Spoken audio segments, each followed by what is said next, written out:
বিশ্বকাপের ফাইনালে হেরেছে আর্জেন্টিনা। এটাই হওয়ার ছিল, এটাই স্বাভাবিক, কারণ পুরো ম্যাচে আর্জেন্টিনা যেভাবে খেলেছে তাতে কোনোভাবেই তাদের ফেভারিট তকমা দেওয়া যায় না। যে দলটা পুরো ম্যাচে একটা শট নিতে পারে না, ঠিকঠাক গোলের অ্যাটেম্প্ট নিতে পারে না, সেই দলটার কি সত্যিই বিশ্বকাপ জেতা উচিত? কখনোই না।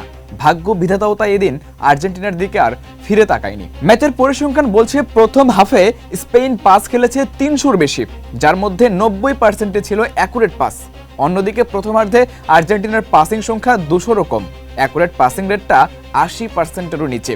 আবার এই সময়টাই লিসান্দ্রো মার্তিনেজ একটি হলুদ কার্ড দেখেন এবং খানিক বাদেই ইনজুরি নিয়ে মাঠ ছাড়েন। এত কিছুর পরও সমর্থকরা আশায় ছিল, কারণ এর আগেও আর্জেন্টিনা শেষ সময়ে কামব্যাক করার গল্প লিখেছিল। কিন্তু ম্যাচের দ্বিতীয়ার্ধে আর্জেন্টিনা চূড়ান্ত রূপে হতাশ করে সমর্থকদের। ম্যাচের প্রথমার্ধে 35% বল নিজেদের দখলে রাখা আর্জেন্টিনা দ্বিতীয়ার্ধে নিজেদের দখলে রাখতে পেরেছে মাত্র 32% বল। শুধুই কি তাই, দ্বিতীয়ার্ধেও কোনো শট করতে পারেনি আর্জেন্টিনা, বরং এই সময় আরও সঙ্গী হয়েছে দুটি হলুদ কার্ড। লাল কার্ড দেখে মাঠ ছেড়েছেন এনজো ফার্নান্দেজ। এতটা বাজে খেলার পরও কোনো দল কি চ্যাম্পিয়ন হতে পারে? কখনোই না।